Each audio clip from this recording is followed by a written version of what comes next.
नमस्कार साथियों, आप सभी का हमारे यूट्यूब चैनल में स्वागत है। आज हमारा नया टॉपिक है वॉच। वॉच किसे कहते हैं? वॉच एसएससी जीडी में या किसी भी एग्जाम में बहुत आता है, तो आज वॉच छोड़ते हैं। वॉच हमारा टॉपिक है। वॉच किसे कहते हैं, वॉच समझते हैं। वॉच की परिभाषा क्या होती है? इसकी परिभाषा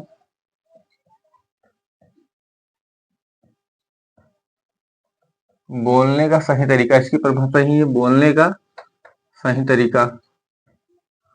बोलने का सही तरीका।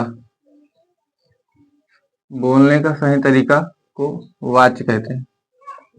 क्या कहते हैं? वॉच कहते हैं। वॉच वॉच कहते हैं। बोलने का सही तरीका को वॉच कहते हैं। इसके तीन भेद होते हैं। कौन कौन? इसके तीन भेद होते हैं।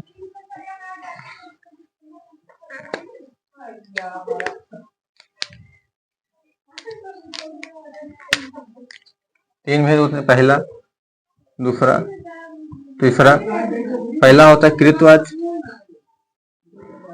कृतवाच। दूसरा होता है कर्मवाच। कर्मवाच। तीसरा होता है भाववाच। भाववाच। इसके तीन भेद होते हैं। कृतवाच, कर्मवाच, भाववाच। इसके कुछ तीन इंपॉर्टेंट नियम है, नियम पढ़ते हैं, तब उसके बाद हम ये पढ़ते हैं। ठीक है, तो आप लोग एक बार इसे लिख लीजिए। अब आगे चलते हैं हम। इसके तीन मतलब जो मुख्य हैं वो तो है पढ़ने के लिए, ये आप लोग लिख लिए।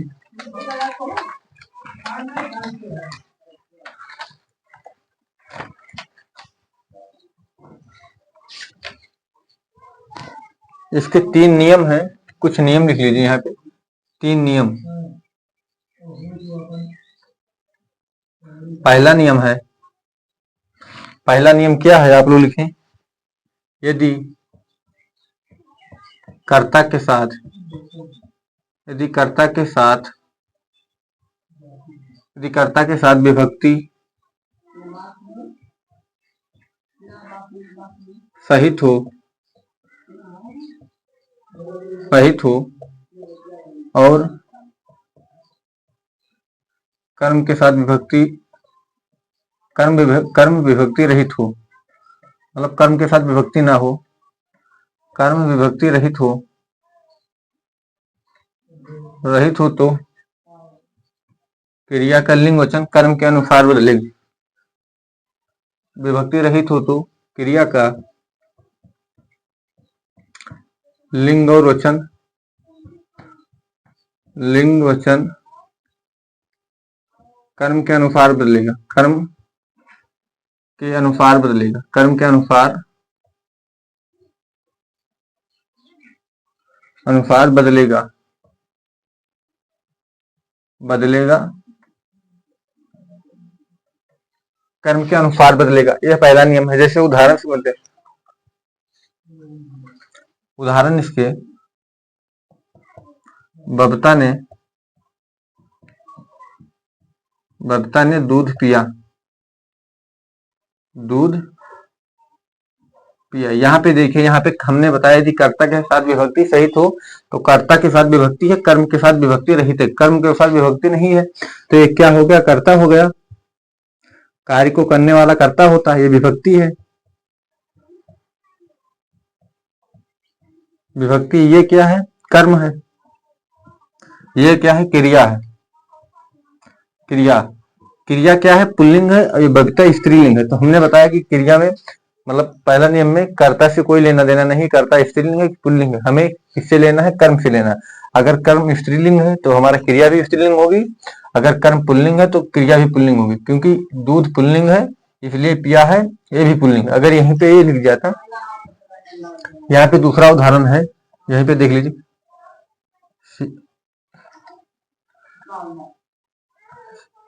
सीमा ने, दूसरा उदाहरण, सीमा ने खीर खाई। खीर खाई। अब यहाँ पे देख लीजिए तुरंत, दोनों स्त्रीलिंग मतलब कर्ता स्त्रीलिंग है। अगर कर्म इसमें स्त्रीलिंग है तो ये भी स्त्रीलिंग है, ये भी स्त्रीलिंग है, मतलब क्रिया भी स्त्रीलिंग। क्या है क्रिया, इधर लिख देते हैं तब आपको दिखाई देगी। यहाँ पे दूसरा उदाहरण है, सीमा ने खीर खाई, खीर खाई, खीर खाई। तो यहाँ पे देखिए ये हमारा कर्ता है, क्या है, कर्ता है, ये विभक्ति है, विभक्ति है, ये हमारा कर्म है, ये हमारा क्या है, क्रिया है। हमने भी यहाँ पर बताया दो उदाहरण लेके, स्त्रीलिंग। एक चीज आप ध्यान रखिए, नाम कभी भी जेंडर डिफाइन नहीं करता है कि वो स्त्रीलिंग है पुल्लिंग है, ये बकता है, ये सीमा। अगर यहाँ पे लड़की भी लिख देते तो कोई फर्क नहीं पड़ता, क्योंकि इसे हमें कर्ता से लेना देना ही नहीं कि आप पुल्लिंग है कि स्त्रीलिंग है, हमें सिर्फ लेना है कर्म से लेना है। तो यहाँ पे हमारा स्त्रीलिंग क्या है, इसमें खीर स्त्रीलिंग, इसलिए खाई हमारा स्त्रीलिंग भी हो गया, कर्ता क्रिया भी हमारी क्या हो गई, स्त्रीलिंग हो गई। ठीक है, तो आप लोग ये समझ गए पहला नियम। तो इसके एक और उदाहरण दे देते हैं आप लोग। इसका तीसरा उदाहरण ले लीजिए, सोहन ने, हम एक उदाहरण आपको देते हैं, चाय पिया। ये सही है कि ये सही है, सोहन ने चाय पी। आप बताइए इसमें स्त्रीलिंग कौन सा है, तब हम अब जाने कि आप कौन सा है। तो आपको पहचानना होगा कि इसमें स्त्रीलिंग कौन सा है, कर्म हमारा स्त्रीलिंग है कि पुल्लिंग है। तो कर्म हमारा स्त्रीलिंग है, क्योंकि कर्म हमारा क्या है, स्त्रीलिंग है, तो हमारा कर्ता भी, हमारा क्रिया भी स्त्रीलिंग होगी। तो ये गलत हो गया, ये सही है, क्योंकि चाहे हमारा स्त्रीलिंग है, ये भी स्त्रीलिंग होगा, तभी हमारा पहला नियम सही होगा। ठीक है, तो आप समझ गए होंगे, आई होप। ये सही है हमारा, क्योंकि चाय पी ये स्त्रीलिंग है, ये हमारा कर्म है, कर्म है, एक कर्म है, ये कर्ता है, क्या है, कर्ता है, ये हमारा विभक्ति है, क्या है, विभक्ति है, ये हमारा क्रिया है, क्या है, क्रिया है। तो आप लोग ये तीन उदाहरण के माध्यम से समझ गए होंगे। एक उदाहरण और दे देते हैं आपको, लिख लीजिए यहाँ पे,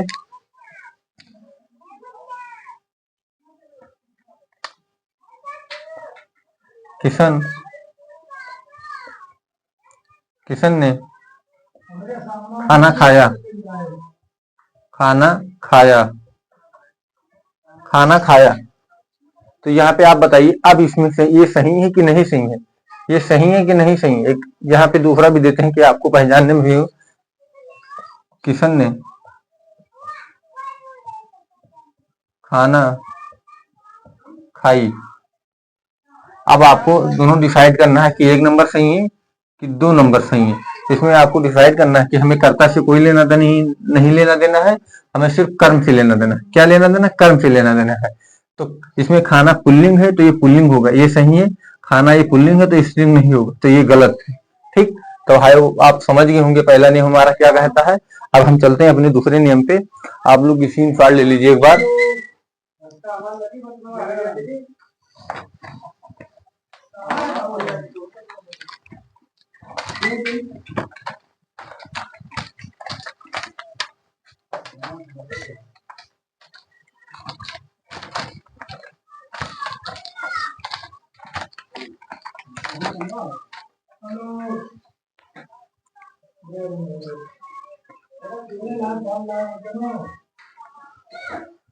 दूसरा उदाहरण लिखिए आप लोग। दूसरा उदाहरण क्या कहता है,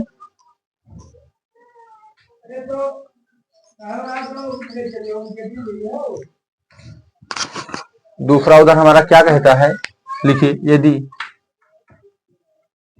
यदि कर्ता विभक्ति सहित हो, यदि कर्ता विभक्ति सहित हो, विभक्ति सहित हो और कर्म भी विभक्ति सहित हो,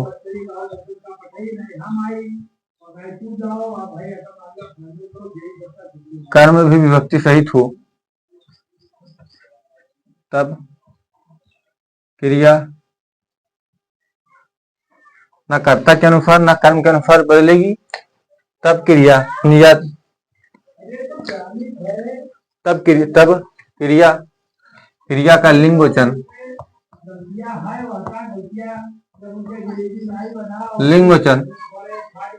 न कर्ता के अनुसार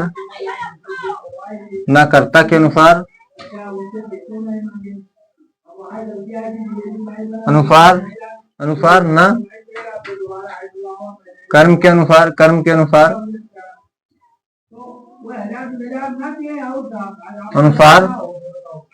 बदलेगा,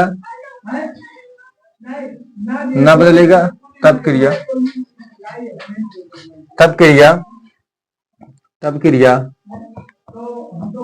एक वचन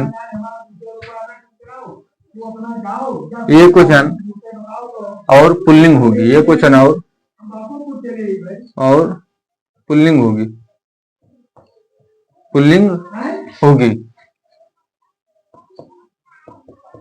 हमने क्या बताया? यदि कर्ता विभक्ति सहित हो, कर्म भी विभक्ति सहित हो, यदि कर्ता विभक्ति सहित हो, कर्म विभक्ति सहित हो, तब क्रिया का लिंग और वचन ना तो कर्ता के अनुसार बदलेगा, ना ही कर्म के अनुसार बदलेगा। तब क्रिया सदैव एक वचन और पुल्लिंग होगी। क्या होगी? एक वचन और पुल्लिंग होगी। जैसे के उदाहरण, इसका उदाहरण क्या है?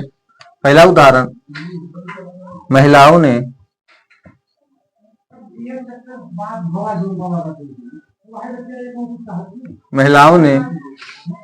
लड़कियों को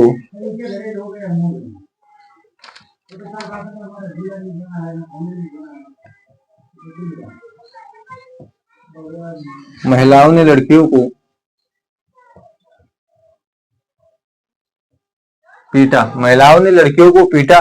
तो इसमें देख सकते हैं कि ये भी कर्ता है, इसके साथ विभक्ति सहित एक कर्म है। पीटना एक कर्म है। किसको पीटा? लड़कियों को पीटा। क्या कर्म है? कर्म है। ये क्रिया है, ये हमारा कर्ता है, ये हमारा क्रिया है। तो आप लोग समझ गए ये एक वचन है, क्योंकि यहाँ पे अनेक की नहीं बात हो रही, सिर्फ एक की बात है कि महिलाओं ने लड़कियों को पीटा, तो एक वचन है, फिर उसके बारे में बात हो रही है। ठीक है, पहला उदाहरण समझ।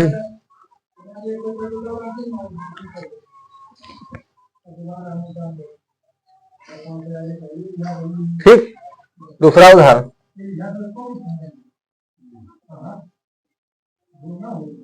सूरज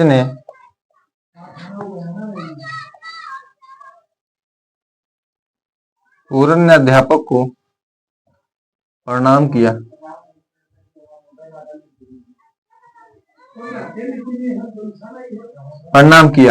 सूरज ने अध्यापक को प्रणाम किया। तो इस कर्ता के साथ विभक्ति सहित, कर्म के साथ विभक्ति सहित प्रणाम किया क्रिया है। तो ये क्वेश्चन में ही तो क्या है? ये क्वेश्चन में है। ये क्या है? हमारा पहला नियम है। ठीक, इसके उदाहरण दूसरा लिख लीजिए। दूसरा उदाहरण,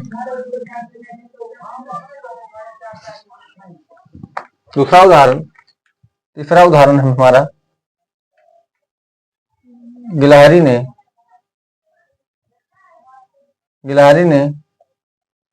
बादाम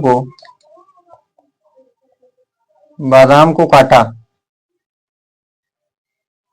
अगर यहाँ पे काटे पीटे किए काटे हो जाता तो बहुवचन हो जाता, क्योंकि एक वचन है, क्रिया एक वचन में है, इसलिए एक वचन में है। ठीक, आप लोग ये भी समझ गए होंगे। हमारा दूसरा भी नियम,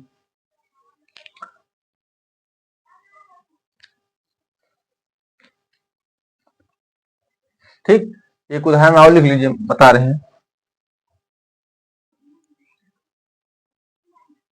बच्चों ने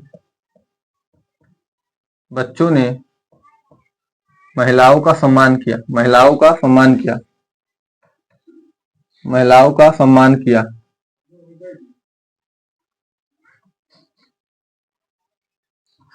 क्योंकि यहाँ पे बच्चे के करते इसके भी विभक्ति सहित किया। ठीक, तो आप लोग ये भी समझ गए होंगे। इसके फाइल तीसरे नियम पर देते हैं, लास्ट नियम पर, उसके बाद आ जाते हैं क्रमवाचक। आप लोग इसमें फाइल ले लीजिए एक बार।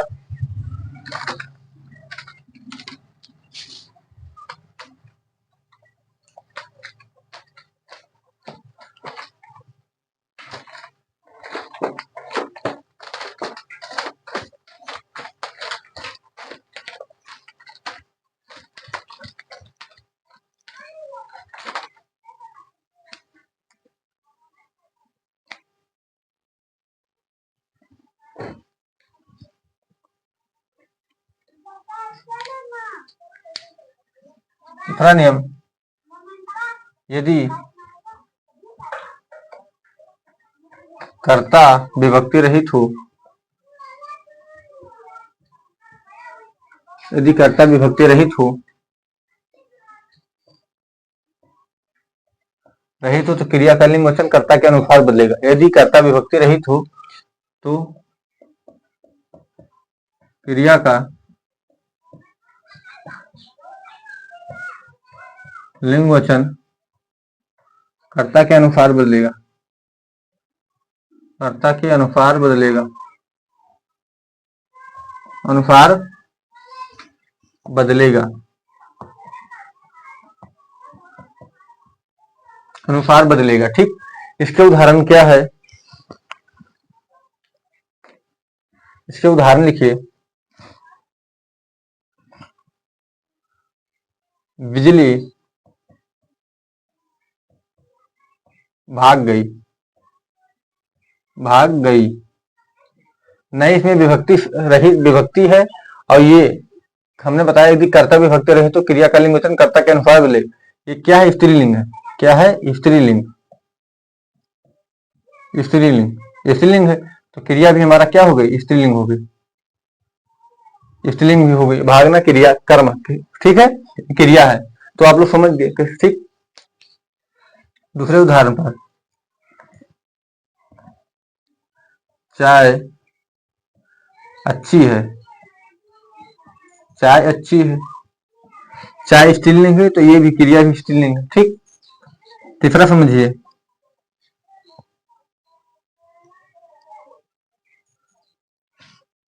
अगर इससे लाइट जल रही तो ये भी स्त्रीलिंग है तो बन जाएगा लाइट जल रही है, जल रही, लाइट जल रही है तो ये भी स्त्रीलिंग है, हमारा लाइट स्त्रीलिंग है, ये भी स्त्रीलिंग होगा। ठीक, यहां पे लिख और उदाहरण लिख, लड़की भाग गई, भाग वैसे सोहन अच्छा लड़का है, अच्छा लड़का है, क्योंकि सोहन एक पुल्लिंग शब्द है, ये भी एक पुल्लिंग शब्द है। ठीक,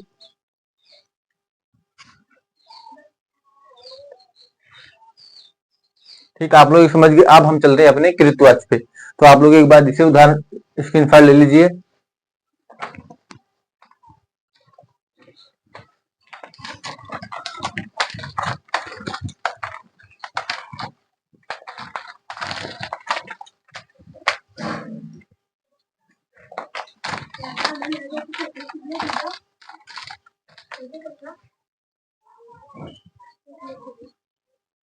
हम लिखा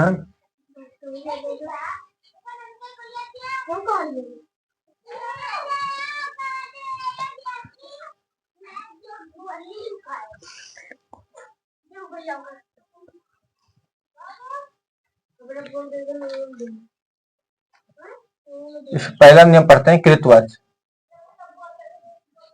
कृतवाच्य, इसकी परिभाषा क्या होती है, अभी हम परिभाषा आपको पहले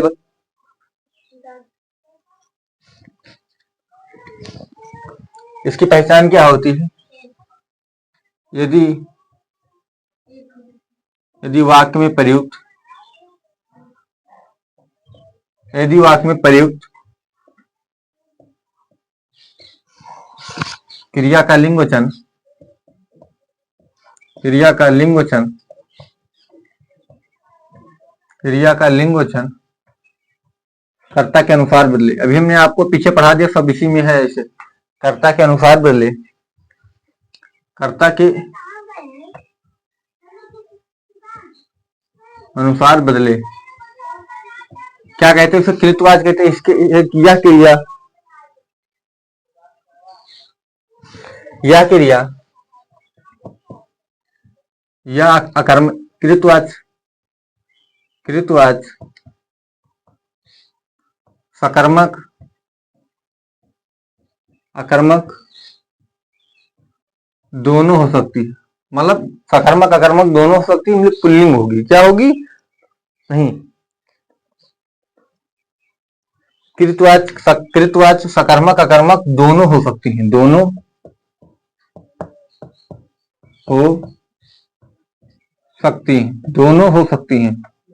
इसकी एक ट्रिक पहचानने की ट्रिक है, ट्रिक ट्रिक नहीं, ये नियम है इसका। ने पहचान होती, ने पहचान होती, इसकी ने पहचान होती।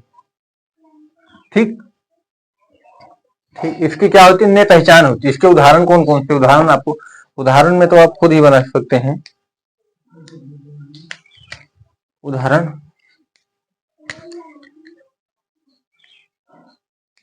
जैसे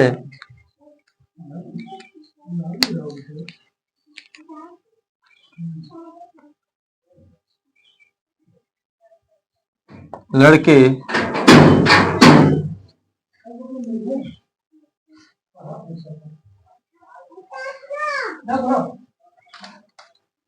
जैसे रोहन क्रिकेट खेलता है, रोहन क्रिकेट खेलता है। क्या खेलता है? क्रिकेट खेलता है। तो सकर्मक क्रिया हो गई। ठीक, सकर्मक क्रिया हो गई। अगर यहीं पे कर देते सूरज दौड़ता है, सूरज दौड़ता है, दौड़ता है, तो आप इसमें कहेंगे क्या दौड़ता है? ये तो आप समझते होंगे कि सकर्मक कर्मक अकर्मक। इसमें सूरज क्या दौड़ता है आपको नहीं पता, क्योंकि सूरज करता है। अकर्मक क्रिया में कर्ता पे क्या नहीं लगता, कर्म पे क्या लगता। तो आप कर्म पे क्या लगाओगे? क्रिया पे है, तो क्या होगा? क्या दौड़ता है पता नहीं चलता है। सूरज क्रिकेट खेलता, क्या खेलता है? क्रिकेट खेलता है। सकर्मक तो ये पहचान हो, मतलब क्या हो गया? कृतवाचक। जैसे आप इन्ने पहचान से बनाओगे, वैसे ने पहचान से।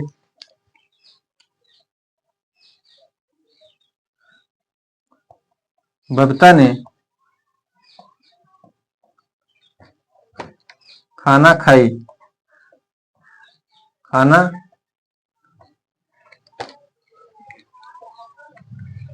ठीक, ये हो गया।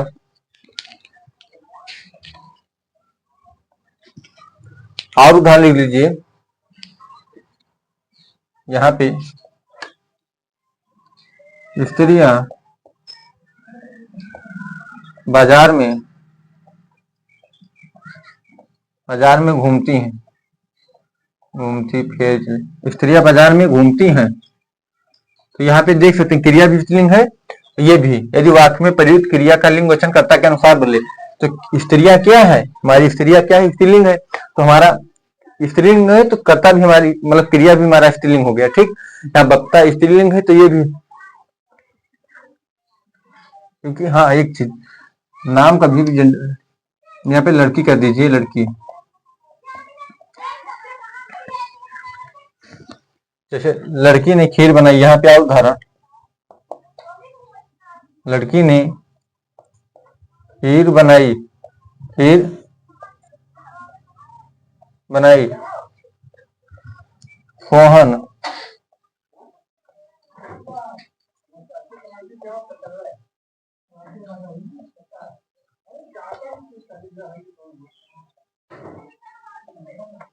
सोहन अच्छा लड़का है, क्योंकि सोहन एक पुल्लिंग है, यहाँ पे भी स्त्रीलिंग है। ठीक, मतलब पुल्लिंग है।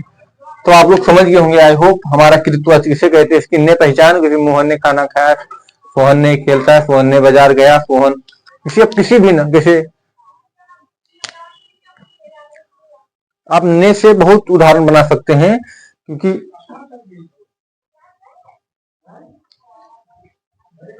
कैसे मीरा ने सब्जी बनाई, मीरा ने सब्जी, नवीन गुरुजी ने क्लास लिया। तो ये सब क्या है?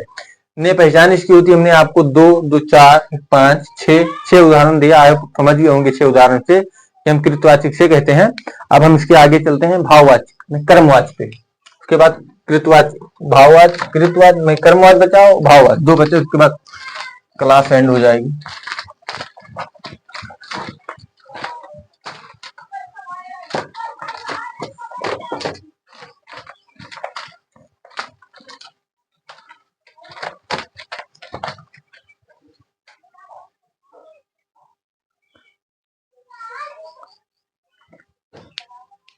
दूसरे नंबर पर कर्मवाचक।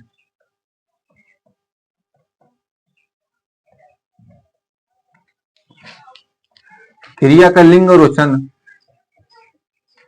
क्रिया का लिंग और वचन कर्म के अनुसार बदले, कर्म के अनुसार बदले, कर्म के अनुसार बदले, मतलब उसे कृतवाच कर्मवाच कहते हैं। क्रिया सदैव सकर्मक होगी, क्रिया सदैव सकर्मक होगी। क्या होगी? क्रिया, मुख्य क्रिया सदैव सकर्मक होगी। क्या होगी? मुख्य क्रिया सदैव सकर्मक होगी। मुख्य क्रिया सदैव सकर्मक होगी। क्या होगी? सकर्मक होगी। सकर्मक, सकर्मक इसकी पहचान होती है, पहचान होती है, इसके बॉक्स में आप बंद कर लीजिए। पहचान इसकी होती है के द्वारा, पहचान होती के द्वारा। इसकी पहचान क्या होती है? के द्वारा होती है पहचान, के पहचान। अब उदाहरण यहाँ पे लिख लीजिए, उदाहरण के माध्यम से आप जाते हैं। सोहन के द्वारा, सोहन के द्वारा खाना खाया जाता है, खाया जाता है।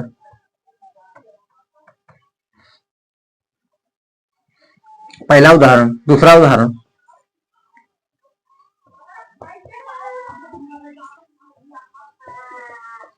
लड़की के द्वारा, लड़की के द्वारा खीर बनाई जाती है, खीर बनाई जाती है, लड़की के द्वारा खीर बनाई जाती है। तीसरा उदाहरण, श्याम के द्वारा, अगर यहीं पे हम ये करते श्याम के द्वारा चला नहीं जाता, आपको पहचान बता, चला नहीं जाता, चला नहीं, ये आपको ध्यान रखना क्योंकि ये उदाहरण गलत है, क्योंकि इसमें भाव को प्रकट करता है, मतलब असमर्था का बोध कराता है। श्याम के द्वारा चला नहीं जाता, इसमें आप कर्म बताइए, कर्म क्या है? श्याम में करता है के द्वारा इसकी पहचान, चला नहीं है भाव को स्तर करता है, ना है कि कर्म को। जाना तो क्रिया ही नहीं है, चलता तो क्या है? भाव है, ये नहीं कि ये मतलब कर्मवाच है। तो आपको ध्यान रखना, भाववाच में आपको हम बताएंगे, उसमें भी ये भी आ सकता है, ये नहीं कि नहीं आएगा, आ सकता है, मतलब आएगा। तो ये आपको ध्यान रखना कि वो कर्मवाच है कि भाववाच है। जैसे श्याम के द्वारा नहीं खाया जाता, श्याम के द्वारा नहीं चला जा सकता, उसके द्वारा नहीं उठा जा सकता, इसका भाव है, क्योंकि आप इसमें कर्म मतलब नहीं है, मुख्य क्रिया मतलब सकर्मक नहीं है, क्रिया सकर्मक नहीं है। ठीक, तो ये गलत है, श्याम के द्वारा चला नहीं, इसी इतना। श्याम के द्वारा खाना बनाया जाता है, ये कर दीजिए, खाना बनाया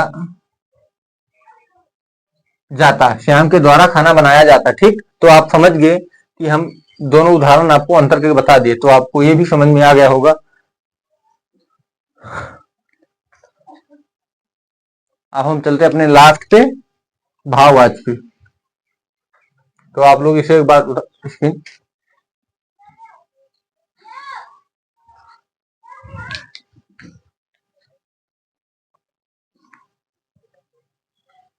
लाइट चली गई, अब ऐसे एक तो पढ़ा देते हैं जल्दी से, नहीं तो छोड़ना पड़ेगा उसे।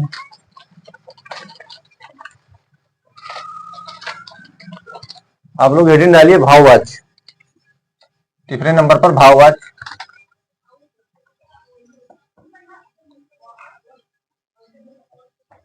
भाववाच किसे कहते हैं? भाववाच, भाववाच की परिभाषा, मुख्य क्रिया सदैव, मुख्य क्रिया सदैव अकर्मक होगी, मुख्य क्रिया सदैव अकर्मक होगी, मुख्य क्रिया सदैव अकर्मक होगी, या भाव को दर्शाता, क्या? या भाव को, यह भाव को तथा असमर्थता को दर्शाता है, को दर्शाता है। क्या है? असमर्थता को दर्शाता है, असमर्थता को दर्शाता है। जैसे इसकी होती है पहचान, पहचान आप उसे श्याम के द्वारा नहीं खाया जाता है। अभी हमने आपको उदाहरण, श्याम के द्वारा नहीं चला जाता है, नहीं चला जाता है, श्याम के द्वारा नहीं चला जाता है। दूसरा उदाहरण, सोहन बोल नहीं सकता। नहीं, रोहन के द्वारा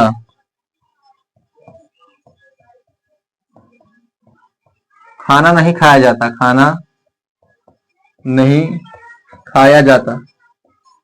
खाया